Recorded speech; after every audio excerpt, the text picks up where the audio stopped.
저는 납치됐습니다. 범인은 바로 제 아내입니다. 저 여자요? 제 아내라고 합니다. 그런데 저요? 저 여자 처음 보는 사람입니다. 말이 안 된다고요? 혼인증명서를 내밀더라고요. 제 도장이 찍혀 있습니다. 제 이름도 있더라고요. 그런데 저는 저 여자와 결혼한 적이 없습니다. 네, 저는 치매입니다. 알츠하이머. 그런데 가끔 이렇게 제정신이 돌아옵니다. 안개가 거치듯 잠깐씩, 그 잠깐이 왔을 때 적어야 합니다. 기억해야 합니다. 찾아야 할 게 있습니다. 50억짜리 땅이요? 아닙니다. 진짜 내 가족을 찾을 겁니다. 내 아내와 아들 말이죠. 반드시 제자리로 돌려놓을 겁니다. 그리고 저들이 반드시 법의 심판을 받게 할 겁니다. 이게 다 우리 거야. 이야기를 시작하기 전에 구독과 좋아요는 미제 사건을 다시 세상에 드러내는데 큰 힘이 됩니다. 홍영웅의 사건 파일 시작합니다. 2015년 경기도 외곽. 서울에서 버스로 1시간쯤 나가면 나오는 이름도 잘 알려지지 않은 작은 도시였습니다. 낡은 빌라들이 다닥다닥 붙어있는 골목 안쪽, 그 중에서도 가장 구석에 자리한 5층짜리 빌라 하나. 외벽 페인트는 군데군데 벗겨져 있었고 복도에는 햇빛이 잘 들어오지 않았지요. 우편함에는 아무도 꺼내지 않은 광고 전단지가 빽빽이 꽂혀 있었습니다. 사람 사는 냄새가 나지 않는 곳이었지요. 그 빌라 301호. 안방 문은 바깥에서 자물쇠로 잠겨 있었습니다. 방 안에는 낡은 장판 위에 얇은 이불 하나, 작은 화장실 하나. 창문은 있었지만 창살이 달려 있었지요. 형광등은 깜빡거렸습니다. 그게 그의 세계 전부였던 겁니다. 그 방 안에 71세 노인이 홀로 갇혀 있었습니다. 박충재. 그는 어두운 방 한쪽 구석에 등을 기대고 앉아 있었습니다. 무릎 위에는 작고 낡은 수첩이 놓여 있었지요. 표지가 너덜너덜해진, 언제부터 쓰기 시작했는지도 모를 수첩이었습니다. 손이 떨렸습니다. 예전부터 떨리던 손이었지만 요즘은 더 심해졌지요. 글씨가 줄 위에 올라앉지 못하고 자꾸 삐뚤어졌습니다. 그래도 적었습니다. 기억이 안개처럼 흐려지기 전에 정신이 돌아올 때 적어두어야 했으니까요. 오늘 날짜, 오늘 있었던 일, 저 문 밖에서 자신을 감시하는 자들의 얼굴, 그리고 반드시 돌아가야 한다는 다짐.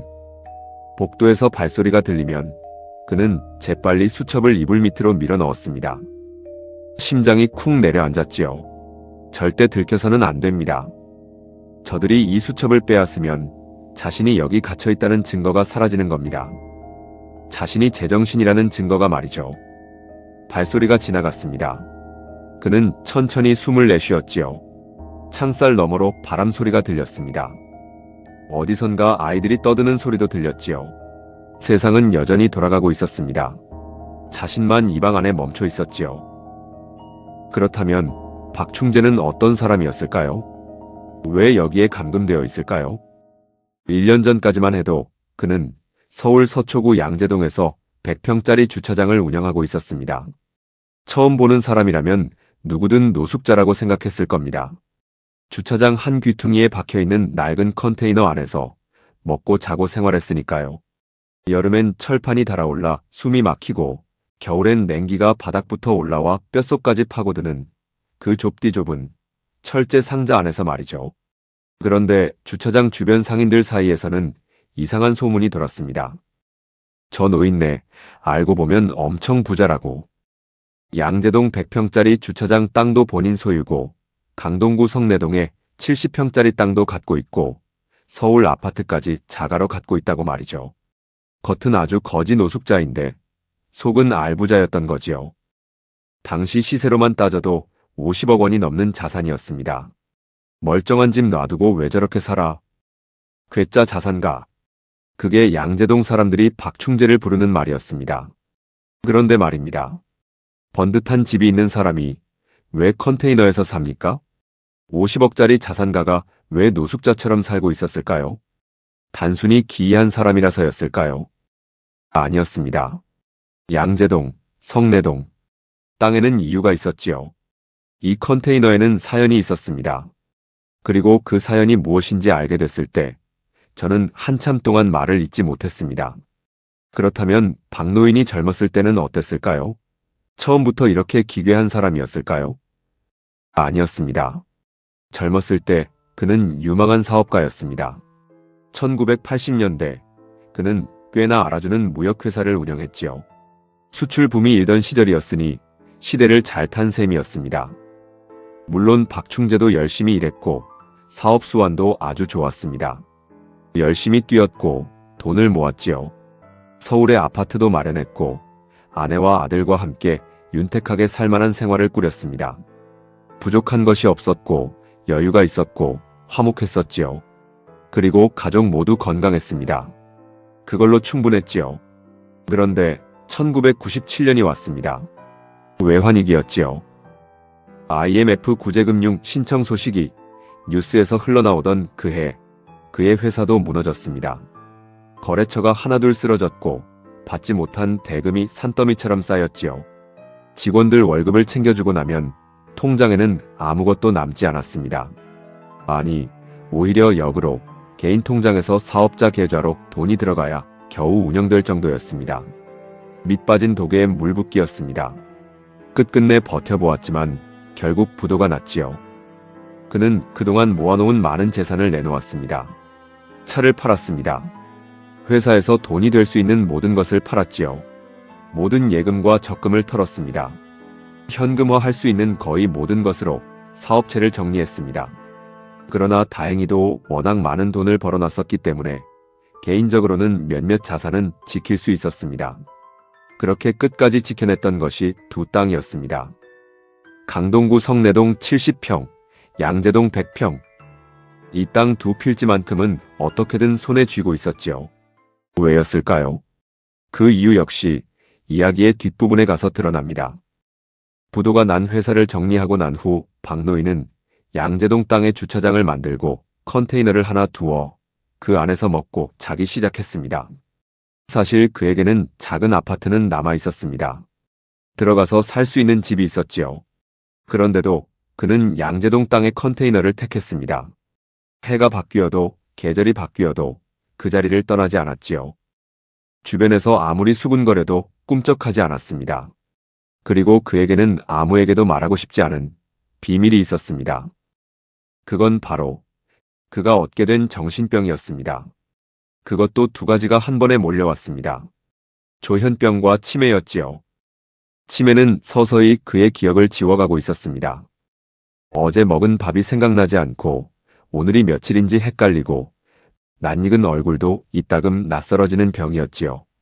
그런데 조현병은 또 다른 방향에서 그를 덮쳤습니다. 머릿속에 목소리가 들렸지요. 옆집 이웃이 계속 나를 괴롭히고 있다는 망상. 누군가 나를 죽이러 올 거라는 불안감. 국가가 자기를 감시하고 있다는 착각. 안기부가 본인을 납치해 갈 것이라는 공포 말이죠. 그런데 박노인은 이상할 정도로 안기부라는 말 자체부터 극도의 발작 증세를 보였습니다. 1999년에 해체되고 국가정보원으로 이름이 바뀐 그 기관을 그는 끝내 안기부라고 불렀습니다. 2000년대가 되어도 2010년대가 되어도 그 이름은 그의 머릿속에서 사라지지 않았지요. 낯선 사람이 다가오면 몸을 움츠렸습니다. 검은 차가 근처에 서면 컨테이너 안으로 숨었지요. 왜였을까요? 망상이라고 하기에는 그 공포가 너무 구체적이었습니다. 너무 뿌리가 깊었지요. 무언가가 있었습니다. 그 이름과 함께 그의 삶에 파고든 차마 잊을 수 없는 무언가가 말이죠. 그 이야기는 조금 더 가야 나옵니다. 지금은 이 사실 하나만 기억해 두시면 됩니다. 2015년 겨울 경기도 외곽의 낡은 빌라 301호 71세 노인이 홀로 갇혀 있었습니다. 떨리는 손으로 수첩에 무언가를 적었지요. 아내와 아들을 기다렸습니다. 자신을 이렇게 만든 자들에게 반드시 복수하겠다고. 그는 흐릿한 정신 속에서도 되뇌었지요. 그리고 그 방에 자물쇠를 채운 자들은 이것이 완전 범죄라고 믿고 있었습니다. 박노인이 감금된 301호의 안방. 하루에 2번 자물쇠 소리가 났습니다. 철컥. 그 소리가 들리면 박충재는 반사적으로 수첩을 이불 밑으로 밀어 넣었지요. 그리고 눈을 감았습니다. 자는 척을 했습니다. 저들에게 제정신인 모습을 보여서는 안 됩니다. 그는 알고 있었지요. 문이 열리면 늘 같은 여자가 들어왔습니다. 60 즈음 되어 보이는 여자였습니다. 파마머리에 짙은 화장. 방 안으로 들어설 때마다 코를 찌르는 진한 분내가 먼저 들어왔지요. 그녀는 쟁반 위에 밥상을 올려 방 안으로 들여밀었습니다. 된장찌개 한 그릇, 식은 밥 한 공기, 반찬은 2가지. 그게 전부였지요. 그리고 늘 같은 말을 했습니다. 여보, 밥 먹어요. 그 말을 들을 때마다 속이 울렁거렸습니다. 당신 누구요? 그가 물으면 여자는 한숨을 내쉬었지요. 이 양반이 또 시작이네. 짜증이 섞인 목소리였습니다. 진짜 남편을 걱정하는 아내의 목소리가 아니었지요. 귀찮은 일을 처리하는 사람의 목소리였습니다. 밥상을 내려놓고 돌아서고 다시 자물쇠를 채우는 그 일련의 동작이 마치 매일 반복하는 업무처럼 기계적이었지요. 철컥. 자물쇠 소리가 다시 났습니다. 저 여자가 누구인지 몰랐습니다. 하지만 자신의 진짜 아내가 아니라는 것만은 알았지요. 진짜 아내는 달랐습니다. 밥상을 차릴 때 꼭 숟가락을 바르게 놓아주던 사람이었습니다. 국이 식을까봐 뚜껑을 덮어주던 사람이었지요. 남편이 밥을 다 먹을 때까지 옆에 앉아 이런저런 이야기를 늘어놓던 사람이었습니다. 때로는 별것도 아닌 동네 이야기를 꺼내며 혼자 깔깔 웃기도 했지요. 이 여자는 달랐습니다. 눈을 마주치지 않았지요. 빨리 나가고 싶어 안달이 난 사람처럼 밥상을 내려놓는 순간부터 이미 몸이 문 쪽을 향하고 있었습니다. 그 여자가 가고 나면 그는 수첩을 꺼내 적었습니다. 저 여자를 조심해야 한다. 저 여자는 내 아내가 아니다. 그리고 또 적었지요. 내 아내는 지금 어디 있는가? 우리 아들은 어디에 있는고? 아들 이야기를 적을 때면 손이 더 심하게 떨렸습니다. 서울대. 그 3글자를 쓸 때면 가슴이 먹먹해졌지요. 얼마나 자랑스러웠던가. 얼마나 대견했던지. 아들 녀석 합격 소식을 들었을 때 아내와 부둥켜 안고 울었습니다. 기쁨의 눈물이었지요. 그 아들이 지금 어디 있는지, 왜 찾아오지 않는 건지 알 수 없었습니다. 기억이 자꾸 흐려졌으니까요. 어제 일은 생각나지 않아도 아들의 얼굴만큼은 선명했습니다. 바르고 우직한 얼굴. 말수는 적었지만 눈빛이 또렷했던 아이. 이 방에서 나가면 꼭 찾아가겠다고 그는 수첩에 적고 또 적었습니다. 모든 것을 제자리로 돌려놓을 것이다. 내 가족을 되찾고 저 문 밖에서 감시하는 자들을 반드시 법의 심판대에 세울 것이다. 흐릿한 정신 속에서도 그 다짐만은 또렷했습니다. 그렇다면 박노인은 어떻게 감금된 것이었을까요? 처음 봤지만 아내라고 주장하는 저 여자, 그리고 문 밖의 남자들. 이들은 왜 박노인을 꽁꽁 숨겨놔야 했을까요? 이제 시간을 조금 되돌리려 합니다. 2014년 서울 서초구 양재동. 강남 한복판. 빌딩들이 하늘을 찌르듯 솟아있는 그 동네에 낡은 컨테이너 하나가 있었습니다. 100평짜리 주차장 한 귀퉁이에 박혀있는 녹이 슬고 페인트가 벗겨진 철제 상자였지요. 그 안에서 71세 노인이 혼자 살고 있었습니다. 양재동 토박이 부동산 업자 최 씨는 그 컨테이너를 알고 있었습니다. 나이는 51세. 그 동네에서 수십 년을 발뻗고 살아온 사람이었지요. 땅값이 어떻게 움직이는지, 누구의 땅이 얼마짜리인지 그는 훤히 꿰고 있었습니다. 컨테이너에 사는 이상한 노인, 치매의 조현병, 법적 보호자도 없이 혼자 사는 사람, 그리고 2 필지를 합산하면 50억 원이 넘는 땅. 최 씨의 눈에 그 조합이 들어왔습니다. 그는 부동산 투자회사를 운영하는 45세의 정 씨를 찾아갔지요. 오래된 지인이었습니다. 2 사람은 조용한 식당 한켠에 마주 앉아 이야기를 나눴습니다. 소주잔이 몇 번 오갔지요. 최 씨가 먼저 입을 열었습니다. 사실 내가 작년부터 눈여겨보던 영감이 하나 있어. 정 씨가 잔을 내려놓으며 눈을 가늘게 떴지요. 양재동 본인 땅에 컨테이너 짓고 사는 치매 노인인데 가족도 지인도 뭐 전혀 없는 거야. 사람은 완전히 거지꼴인데 대박 반전. 재산이 50억이 넘을 거야. 정 씨의 입술이 탐욕스럽게 되물었습니다. 주변에 아무도 없는 거 확실해? 최 씨가 소주잔을 소리 없이 탁자 위에 내려놓으며 말을 이었지요. 내가 1년 넘게 지켜봤거든. 저 영감 없어져도 신경 쓸 사람 한 명이 없지. 나랑 설계 하나 들어가자. 목소리는 낮았고 눈빛은 빠르게 움직였습니다. 그리고 계획은 최 씨의 입에서 먼저 시작되었습니다. 그 노친네, 안기부에 무슨 트라우마가 있는지 안기부 이야기만 나오면 오줌을 지려. 우선 안기부 대역할 애들 몇 명 섭외하자. 그렇게 2015년 1월 말 이른 아침이었습니다. 박충재가 컨테이너 안에서 눈을 뜨는데 밖에서 인기척이 들렸지요. 하나가 아니었습니다. 여럿이었습니다. 묵직한 발소리가 컨테이너를 향해 다가왔지요. 문이 벌컥 열렸습니다. 낯선 남자 여럿이 들이닥쳤습니다. 안기부에서 나왔다. 당신을 수사 중이다. 그 순간 몸이 굳었습니다. 평생 그 이름만 들으면 온몸이 얼어붙었지요. 안기부. 그 이름은 그에게 공포 그 자체였습니다. 전기 충격기가 동원됐습니다. 71세 노인에게 전기 충격기가 사용됐지요. 바닥에 쓰러졌습니다. 몸이 떨렸습니다. 눈물이 났지요. 차가운 철판 위에 무릎을 꿇고 그는 떨리는 목소리로 말했습니다. 시키는 대로 하겠습니다. 제발 우리 가족만은 건드리지 말아주세요. 그 목소리가 얼마나 작았을지 생각만 해도 가슴이 아립니다. 노인은 인감도장과 신분증을 순순히 그들에게 내어줬습니다. 일당은 움직임이 빨랐습니다.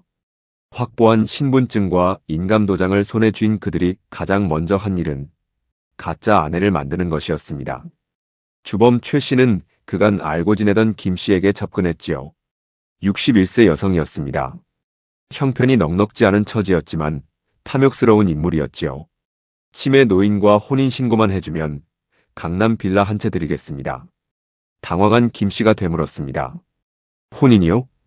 아, 네. 저기 진짜로 결혼 생활 하시라는 건 아닙니다. 저희 작전 끝나면 이혼까지 도와드리겠습니다.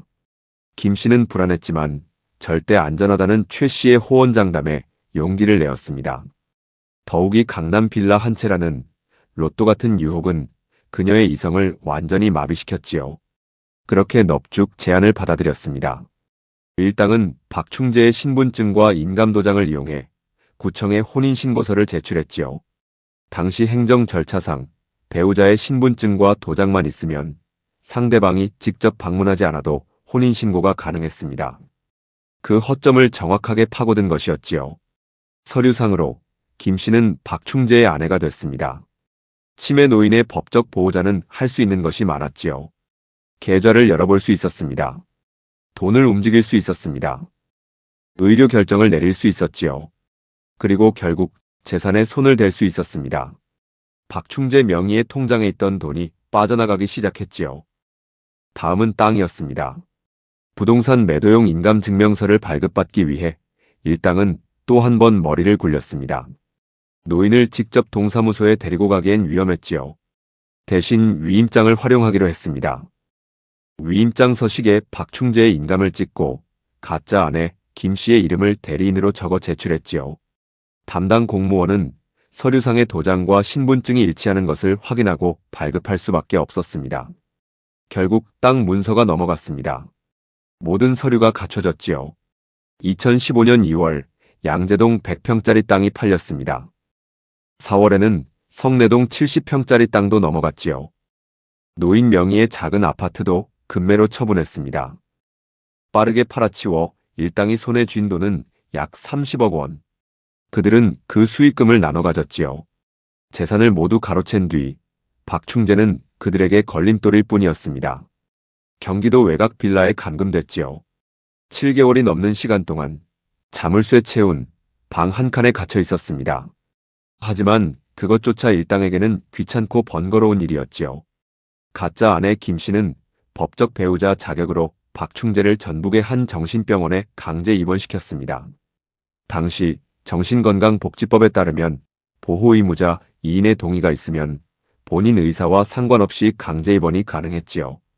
연고가 없는 노인이 정신병원에 갇히면 세상과 완전히 단절될 거라 계산한 겁니다. 완전 범죄를 노렸습니다. 아무도 이상하게 보지 않지요. 아무도 찾으러 오지 않습니다. 치매 노인은 그렇게 세상에서 지워지는 겁니다. 일당은 그렇게 믿었습니다. 하지만 그들이 한 가지 놓친 것이 있었지요. 박충재는 치매였지만 가끔 정신이 돌아왔습니다. 그리고 그때마다 그는 수첩을 꺼냈지요. 정신병원은 전북의 한 소도시에 있었습니다. 건물은 오래됐지만 관리는 잘된 곳이었지요. 하얀 복도, 규칙적인 식사 시간, 정해진 취침 시간.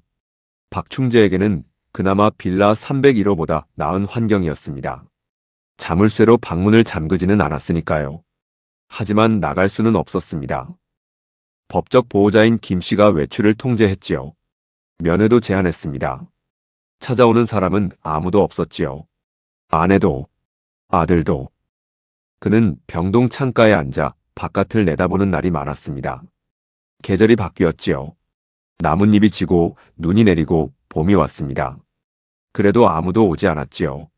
그러던 어느 날 외출 허가가 났습니다. 틀니 치료였지요. 오래된 틀니가 잘 맞지 않아 씹을 때마다 잇몸이 아팠습니다. 병원 측에서 외부 치과 방문을 요청했고 서류상 아내 김 씨가 마지못해 허락했지요. 한 달에 한 번. 그게 바깥 공기를 마실 수 있는 유일한 날이었습니다. 그는 그 하루만을 기다렸습니다. 치과 대기실에 앉아 있을 때 지난번 방문이 떠올랐습니다. 마취 주사를 맞기 전 두 눈을 꼭 감고 몸을 잔뜩 웅크리고 있던 그의 손을 젊은 치과 위생사가 말없이 꼭 잡아주었지요. 아무 말도 하지 않았습니다. 그냥 잡아주었지요. 따뜻한 손이었습니다. 오랫동안 손을 잡아준 사람이 없었지요. 그 온기를 오래 기억했습니다. 나를 도와줄 수 있는 사람이 있다면 저 사람이라는 생각이 들었지요. 그는 병동으로 돌아온 뒤 수첩 한 귀퉁이를 조심스럽게 뜯어냈습니다. 할 수 있는 한 또렷하게 적었지요. 떨리는 손으로 삐뚤어지는 글씨를 고쳐가며 말이죠. 구원자에게 보내는 편지였습니다. 나는 납치되었습니다. 이 병원에 강제로 입원해 있습니다. 내 아내와 아들에게 알려주세요. 경찰에 신고해 주십시오. 다음 치과 방문 날이 왔습니다. 진료실에 들어서자 그 위생사가 보였습니다. 박충재는 진료 의자에 앉아 아무렇지 않은 척 기다렸지요. 김 씨는 대기실에 남아 있었습니다. 진료실 안까지는 따라 들어오지 않았지요. 그 순간이었습니다. 떨리는 손을 뻗어 위생사의 손에 수첩을 쥐어줬습니다. 말은 하지 않았습니다. 눈빛으로만 말했지요. 제발 이것 좀 읽어달라고. 위생사는 미간을 살짝 좁혔습니다. 수첩을 받아들었지요. 그리고 노인의 눈을 한번 바라봤습니다. 그 눈빛이 예사롭지 않았습니다. 눈썰미가 밝은 위생사였습니다. 처음 방문부터 마음에 걸리는 것이 있었지요. 보호자라는 여자, 김 씨의 태도였습니다. 환자 상태를 묻는 말에 건성으로 대답했지요. 진료 내내 핸드폰만 내려다봤습니다. 노인이 긴장해서 몸을 움츠려도 거들떠보지 않았지요. 가족이 환자를 바라보는 눈빛이 아니었습니다. 대충 하고 빨리 돌아가자는 표정이었지요. 그리고 노인의 눈빛도 걸렸습니다.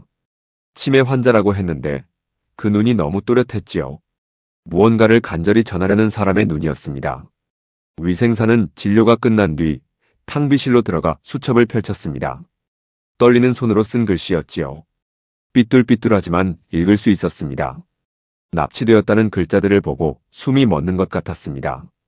하지만 선뜻 나서기가 망설여졌습니다. 다음 날 치과 원장님께 이 문제를 조심스럽게 꺼냈지요. 원장은 박노인의 차트를 훑어보더니 말했습니다. 저 환자 드시는 약들 보세요. 치매의 조현병까지. 이 메모가 사실일까요? 남의 문제에 끼어들면 골치 아파집니다. 그냥 매뉴얼대로 하세요. 위생사는 고민했습니다. 확신이 서지 않았지요. 그렇게 한 달이 지났습니다. 노인이 다시 치과를 찾아왔지요. 마침 예약 환자가 밀려서 대기 시간이 좀 긴 날이었습니다. 위생사는 노인과 대화를 나누었습니다. 아무렇지 않은 듯 일상적인 이야기들을 꺼냈지요.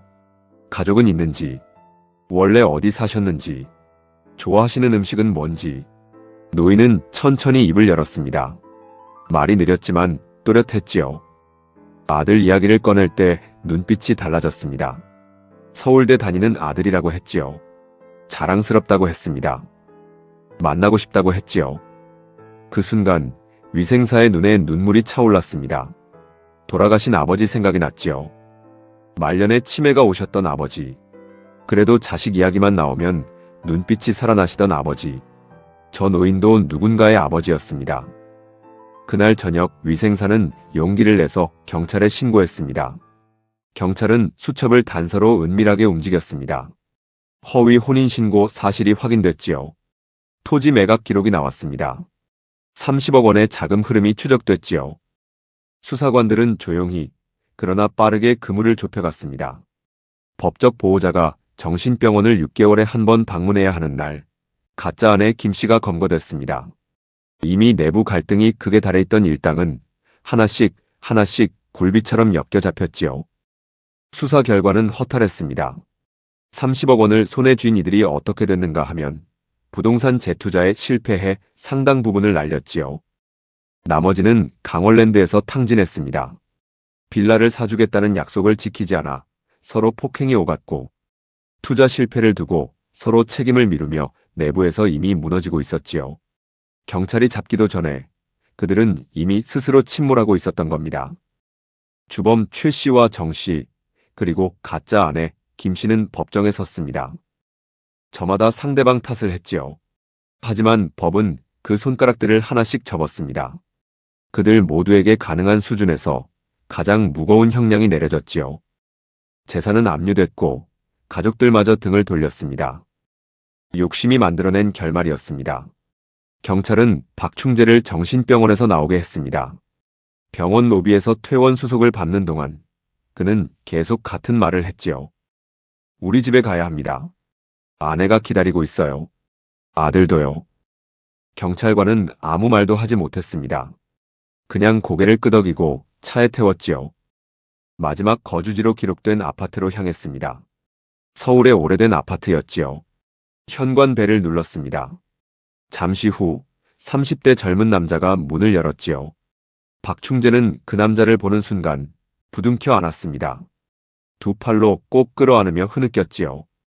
정배야. 남자는 어리둥절한 표정으로 물었습니다. 누구세요? 경찰관이 조용히 설명했습니다. 노인이 2년 전 이 집의 매도자라고요. 남자는 그제야 고개를 끄덕였습니다. 아, 박충재 어르신이시죠? 계약서에 적힌 이름 기억납니다. 그리고 잠깐 머뭇거리더니 말을 이었지요. 아차, 기억났어요. 제가 이사 오고 나서 얼마 있다가 주차장 옆 미용실 사장님이라고 어르신 지인분이 찾아오셨었어요. 전 주인한테 소중한 물건인데 닿을 방법이 없어서 여기로 가져왔다고 하시더라고요. 그래서 제가 보관하고 있었습니다. 남자는 집 안 창고로 들어가 작은 박스 하나를 꺼내왔습니다. 박충재는 그 박스를 두 손으로 받아들었습니다. 한참 동안 내려다봤지요. 손이 떨렸습니다. 박노인이 살던 컨테이너 안 물건들을 정리해온 것들이었습니다. 경찰관이 무엇이냐고 물으려던 순간 박노인이 먼저 말했습니다. 우리 아들이랑 아내 좀 찾아주시오. 제발요. 경찰서로 함께 갔습니다. 수사관들이 박충재의 가족에 대한 조사를 시작했지요. 주민등록 기록을 확인했습니다. 가족관계 증명서를 뽑았지요. 그때 진실이 드러났습니다. 아들은 1997년에, 아내는 그 다음 해에 각각 세상을 떠났습니다. 박충재가 그 땅의 컨테이너에서 아내의 밥을 받아먹고 아들의 웃음을 보며 살아온 세월 내내 두 사람은 이미 이 세상에 없었던 겁니다. 수사관은 이 사실을 어떻게 전해야 할지 몰랐다고 했습니다. 박충재는 그 말을 듣고 한동안 아무 반응이 없었지요. 멍하니 앉아 있었습니다. 그러다 천천히 무릎 위에 놓인 박스를 열었지요. 안에는 빛바랜 사진 몇 장이 들어 있었습니다. 젊은 부부와 어린아이가 함께 찍은 사진이었지요.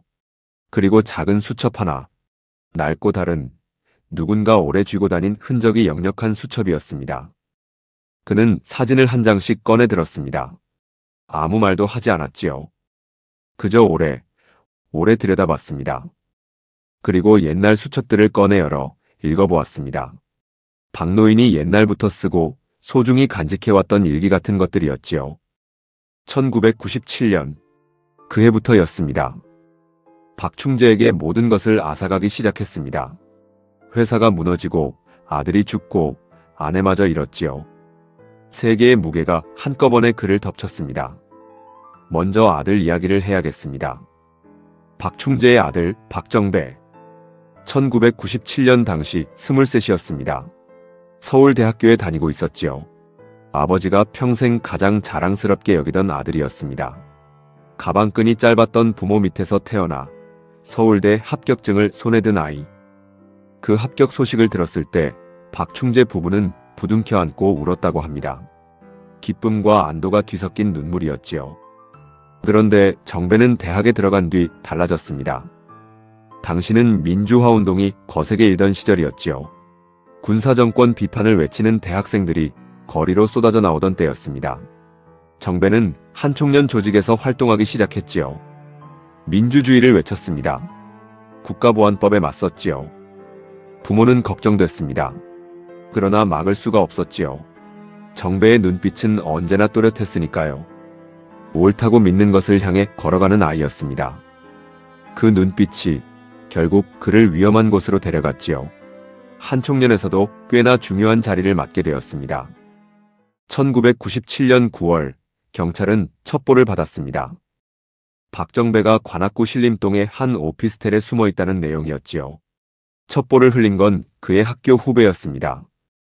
경찰 뿌락지로 활동하던 그 후배는 은신처를 알려주면 3,500만 원을 주겠다는 제안에 넘어갔다고 훗날 고백했지요. 당시 한총련 수배자를 검거하면 특진을 시켜주는 포상 제도가 있었습니다. 동료를 팔고 이득을 취하는 일이 한둘이 아니었던 시절이었지요. 친구의 얼굴을 바라보면서 뒤에서 손을 내밀었던 겁니다. 경찰은 건물 전체를 포위했습니다. 상황을 눈치챈 정배는 탈출을 시도했지요. 13층짜리 건물이었습니다. 그는 외벽에 케이블선을 잡고 내려가기 시작했지요. 손이 쓸렸을 겁니다. 심장이 터질 듯 뛰었을 겁니다. 아래를 내려다봤을 때 얼마나 아득했을까요? 그게 그의 마지막이었습니다. 경찰은 추락사고사라고 발표했습니다. 하지만 유족이 시신을 봤을 때 몸 곳곳에 구타 흔적이 있었지요. 신발 자국처럼 보이는 멍도 있었습니다. 부모는 의심했지요. 그러나 경찰과 검찰은 수사를 진행하지 않았습니다. 국과수 부검 결과가 나오기도 전에 사인을 추락사로 단정하고 사건을 종결해버렸지요. 세월이 흘러 2001년 의문사 진상규명위원회가 이 사건을 다시 들여다봤습니다. 결론은 충격적이었지요. 13층에서 추락한 것이 아니라 3층 높이에서 떨어지거나 뛰어내렸을 가능성이 크다. 추락 직후에도 살아있었을 가능성이 높다는 겁니다.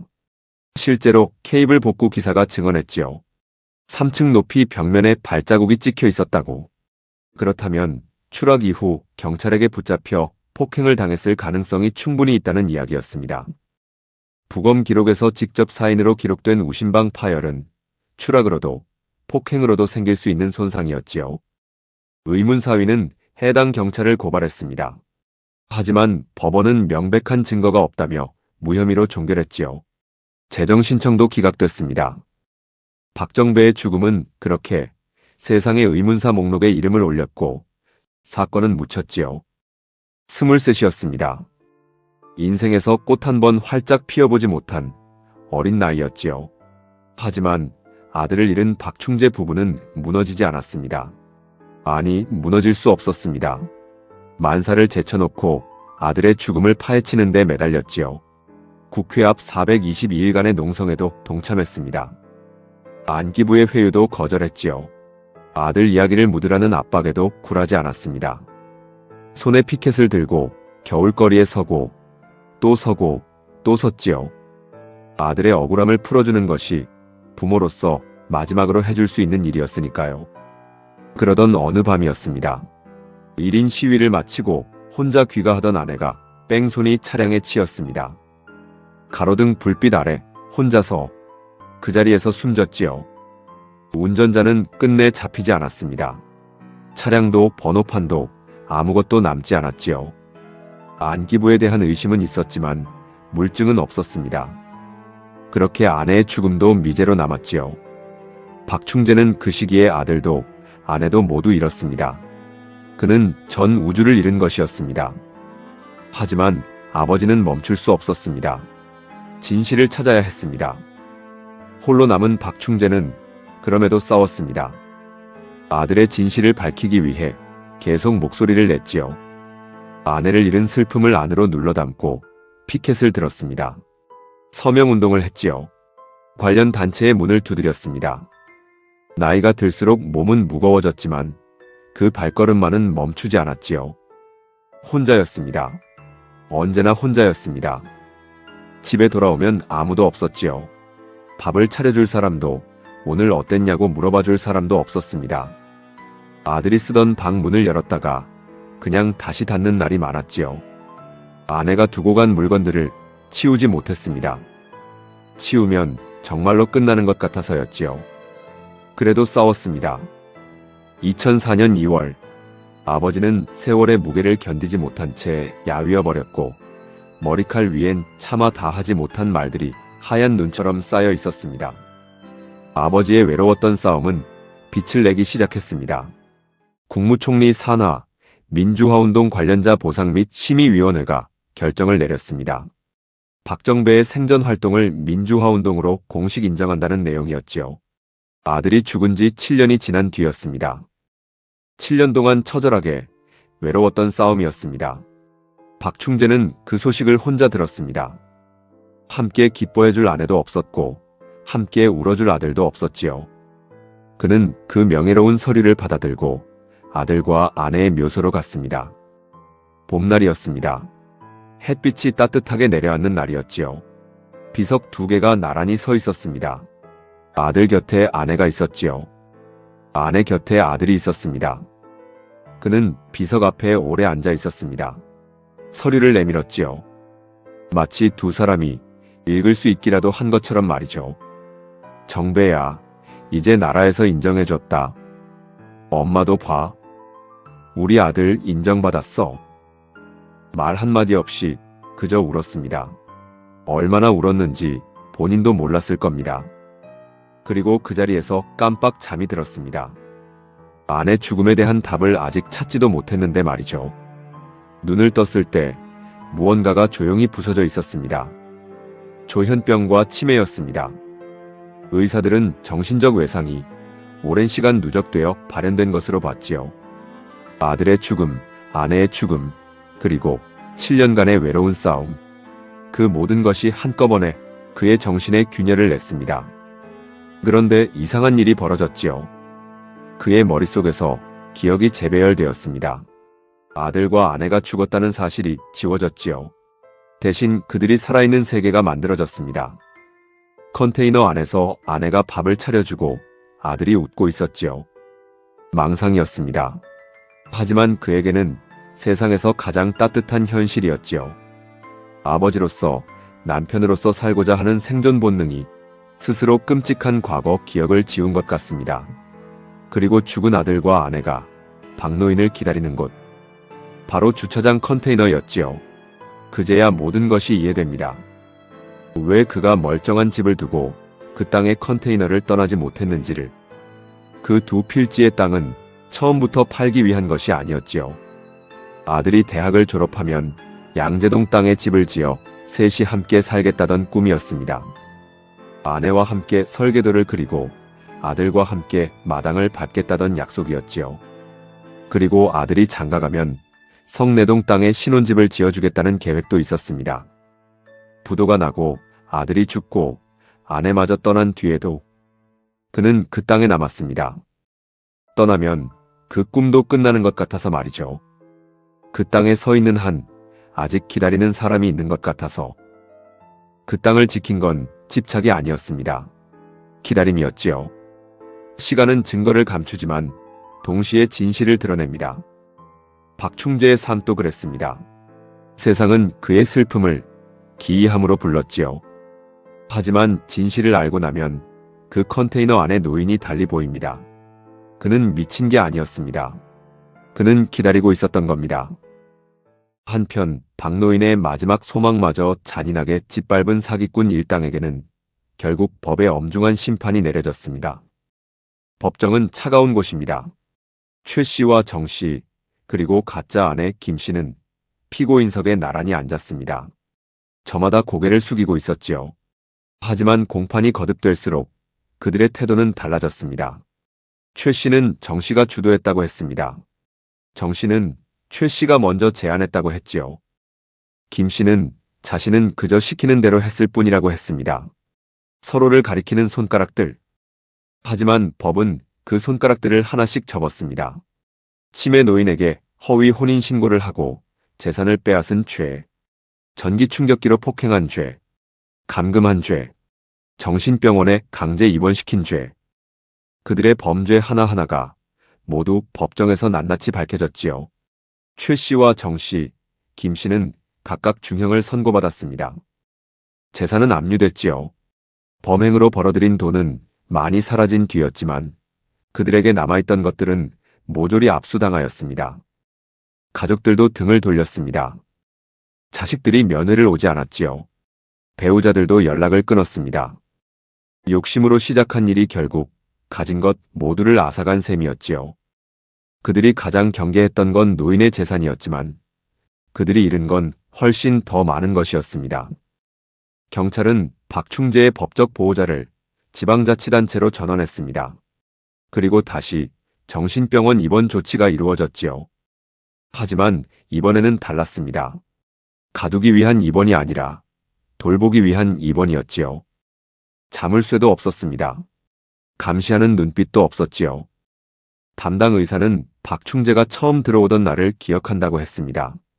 겁먹은 표정이었다고요. 주위를 자꾸 두리번거렸고 누가 다가오면 몸을 움츠렸다고 했지요. 하지만 시간이 지나면서 달라졌습니다. 볕이 잘 드는 병동 창가 자리를 좋아했지요.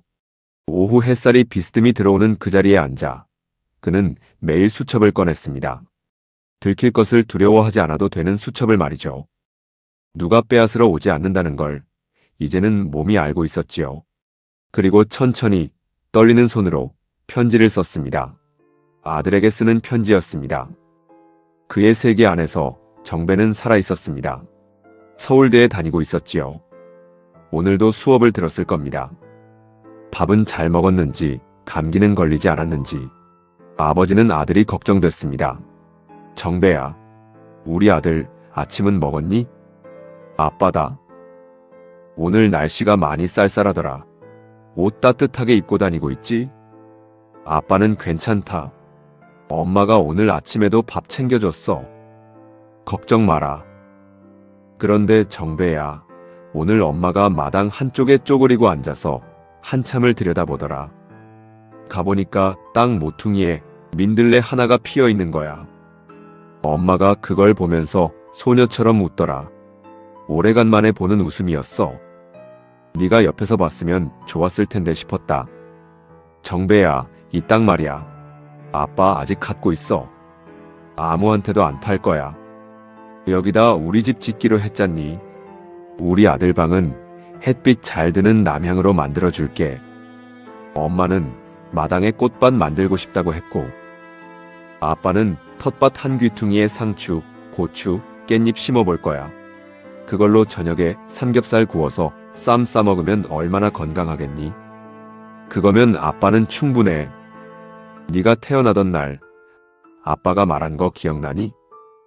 아빠는 그날은 1분 1초까지 잊을 수가 없어. 병원 복도에서 얼마나 오래 기다렸는지, 엄마가 얼마나 힘들었는지. 그런데 간호사가 아들이에요 하는 순간 아빠는 눈물이 그냥 쏟아졌어. 고맙다고. 와줘서 고맙다고. 우리한테 와줘서 말이야. 우리 셋밖에 없잖니. 아빠한테는 너랑 엄마, 그 둘이 전부야. 그거 알지? 그런 네가 공부도 잘하고 말썽 한 번 부리지 않았지. 아빠 아들이지만 어찌나 그리 점잖고 우직하던지. 서울대 합격 통보받던 날 엄마랑 아빠가 부둥켜 안고 울었잖니. 우린 가방끈 짧고 가난했어도 그날만큼은 세상 부러울 게 없었어. 공부한다고 너무 무리하지 마라. 세상 살아보니까 공부보다 훨씬 소중한 게 많더라. 밥 잘 챙겨 먹고 감기 조심하고. 아참, 엄마가 아들 목소리 듣고 싶다고 전해달래. 아들, 일주일에 한 번씩은 엄마한테 꼭 전화하고. 많이 사랑한다, 아들아. 아빠가. 병동 복도 끝에서 간호사가 이 장면을 봤다고 합니다. 창가에 앉은 노인이 햇살을 등지고 수첩에 무언가를 천천히 적고 있었다고요. 다 쓰고 나서 수첩을 가슴에 꼭 안았다고 했지요. 그리고 미소를 지었다고 했습니다. 간호사는 그 미소를 오래 기억한다고 했습니다. 슬픈 미소였는지 행복한 미소였는지 지금도 모르겠다고 했지요. 저도 마찬가지입니다. 그 미소가 어떤 미소였는지 저는 오래 생각했습니다. 세상은 박충재에게서 많은 것을 빼앗아 갔습니다. 회사도, 돈도, 땅도, 아들과 아내, 그 소중했던 기억도, 그리고 마지막엔 그가 남은 여생을 보내려 했던 자유마저도 말이죠. 하지만 그의 세계 안에서만큼은 아무도 떠나지 않았습니다. 아내는 오늘도 밥을 차려줍니다. 아들은 오늘도 웃고 있습니다. 셋이 함께 그 땅 위에 지으려 했던 집에서 오늘도 살고 있습니다. 아버지는 오늘도 아들에게 편지를 씁니다. 저는 이 사건 파일을 닫으면서 한 가지를 생각했습니다. 우리가 노인을 바라보는 방식에 대해서입니다. 컨테이너에 사는 기이한 자산가, 치매의 조현병, 이상한 노인.